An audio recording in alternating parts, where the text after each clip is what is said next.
I'm tired of right-wingers saying stuff that everyone agrees with, and then they say, yeah, but the postmodern neo-Marxist types do not agree with it, and therefore we have to fight them on every inch. Sure. We have figures like Ben Shapiro saying the following. The greatest country, as I say, on earth and in human history has been built on two basic principles that now apply in the United States in whole. And those are, I get to say what I want, and you don't get to hurt me for saying it.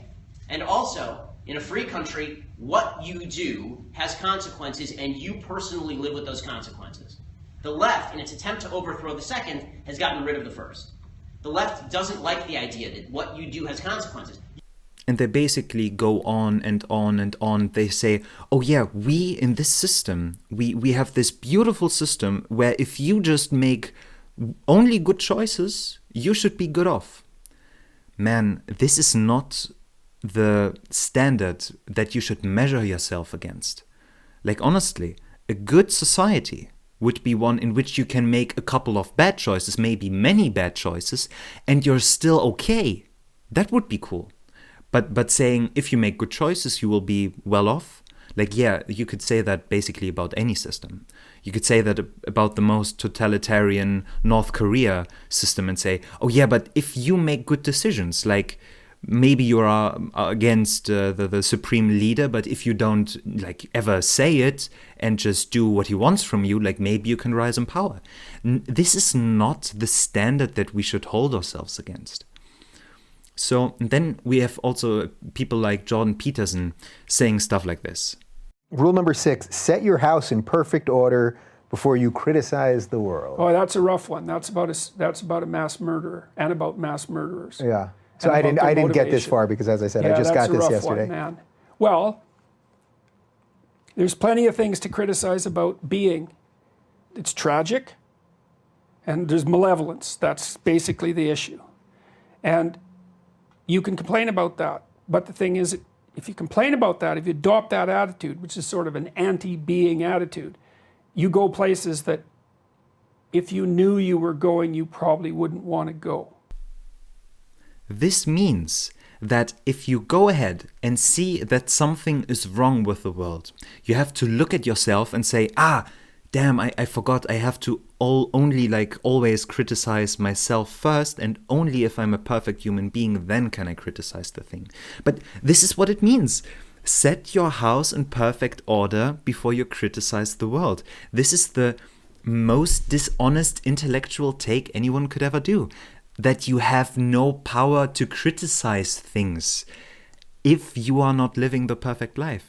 And then someone like Zizek comes around the corner and says, yeah, but what if your house is in disarray because of the world around you? I come back to the North Korea example. When you're living in North Korea, why should you look at your own house? Why would you try to set your house in perfect order if you go outside of the house to buy some groceries, you get shot because you bought the wrong label of something? I don't know what they're doing there. But this is not the solution.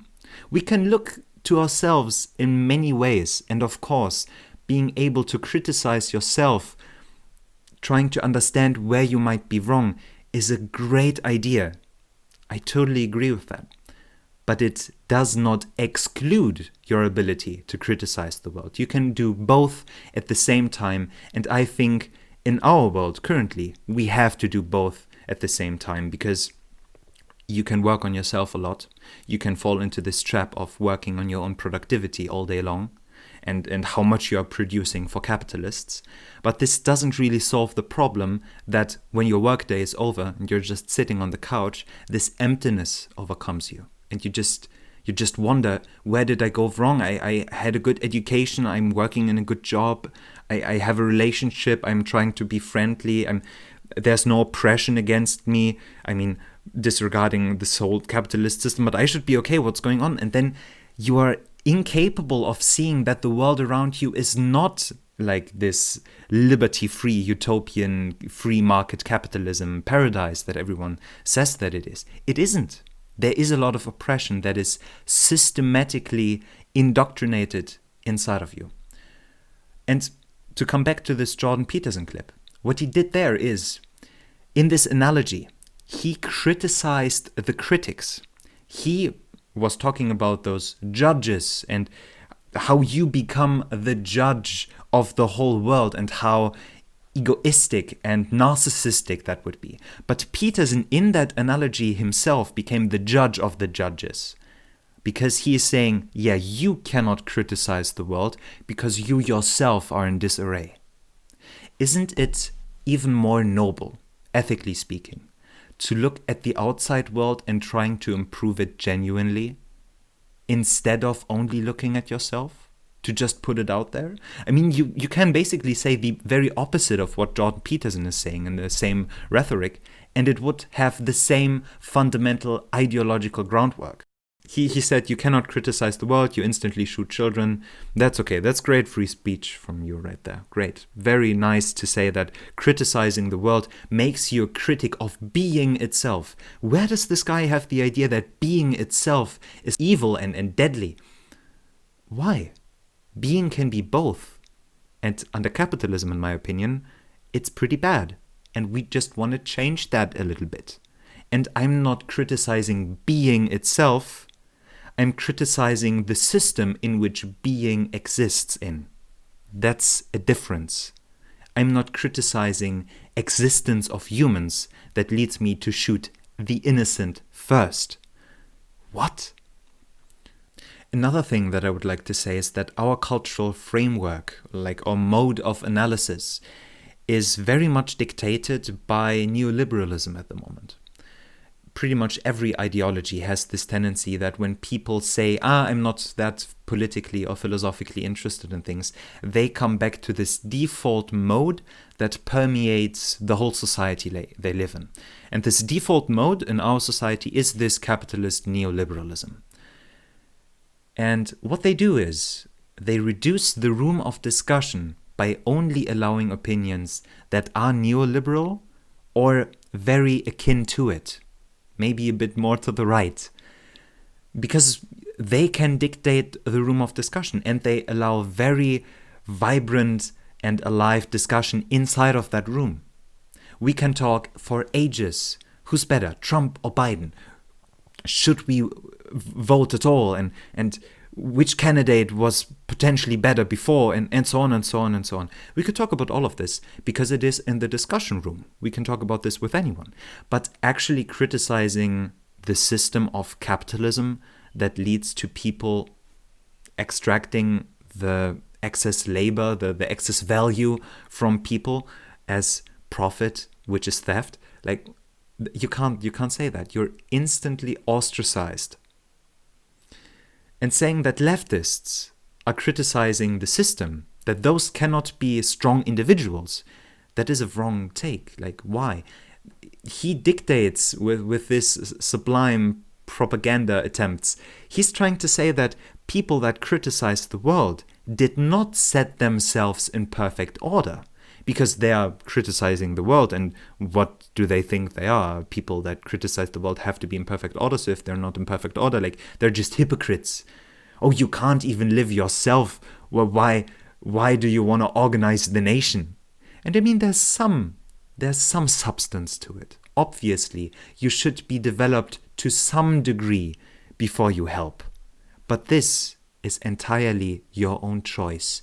You can decide for yourself when you are ready to partake in those discussions, to maybe work in those areas. So leftists can be strong individuals. Leftists can have personal responsibility. And I think human suffering today cannot be solved on the level of individuals and reformation. There's another thing I want to show you from Peterson, though. Leftists don't believe in meta-narratives. Roll the clip. What I do think has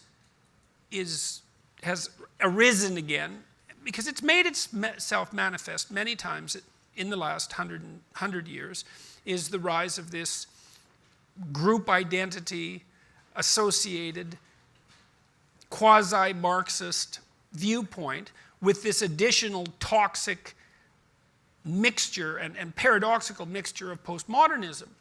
The postmodernists are famous for being skeptical of meta-narratives, who deny the validity of the manner in which we organize our psyches.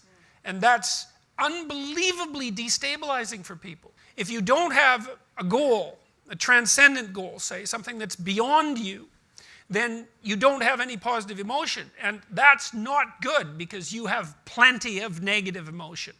So basically what he's saying is leftists don't believe in meta-narratives, and that means that we don't know where we are going, because the narrative that we are living in gives us like a goal to work towards.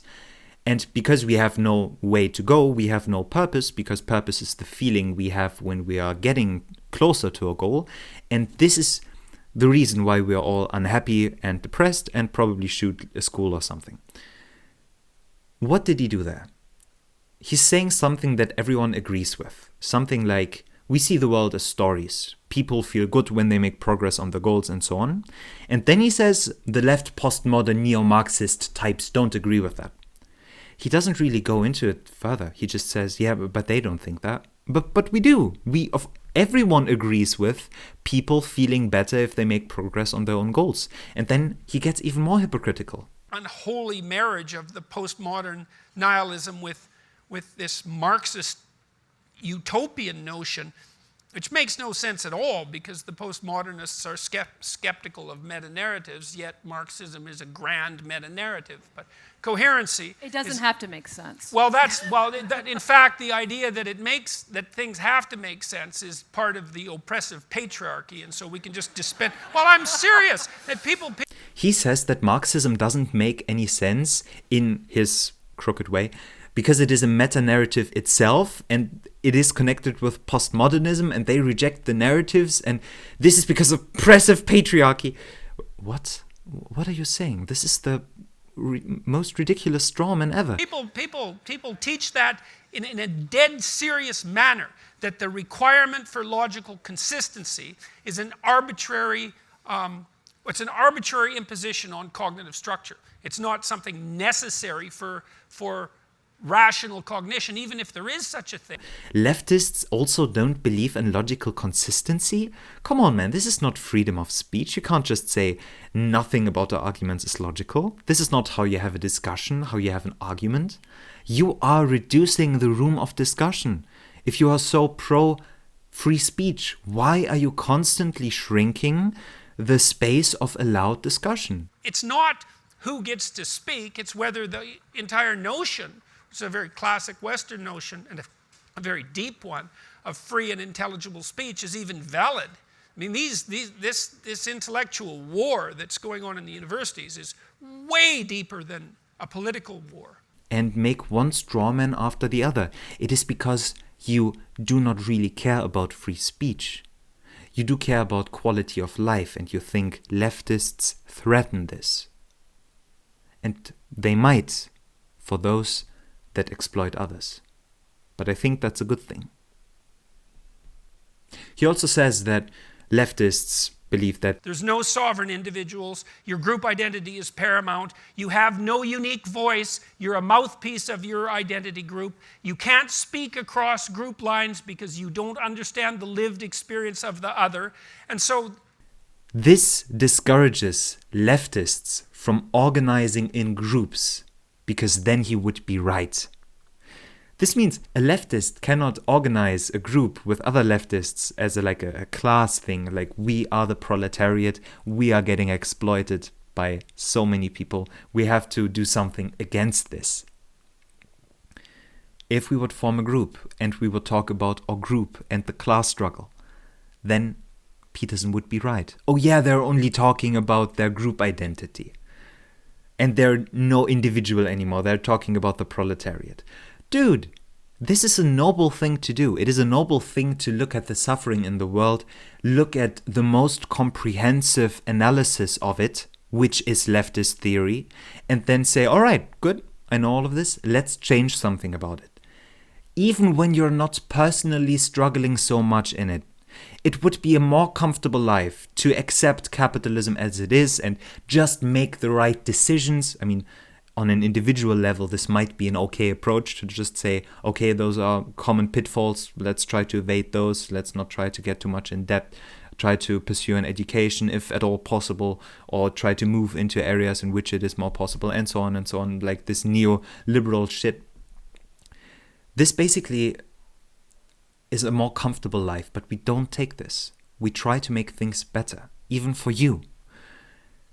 And then he says free speech is not valid for leftists. Like, I don't even know what we are engaging in right now. I'm making arguments about you reducing the room of possible discussion. You are shrinking the Overton window. And I'm just sitting here like, damn. I mean, I might be wrong about some things. Like, please criticize me. Don't just make strawmen and lies and say that I don't agree with fundamental human positions, like saying that we look at life as if it is a story. Yeah, sure. And how does that help you? Come on, let's have a discussion. Let's try to work this out. And please, please, don't just make strawmen all the time. It drives me insane. So in conclusion, they, the right-wingers, they do not have a monopoly on free speech.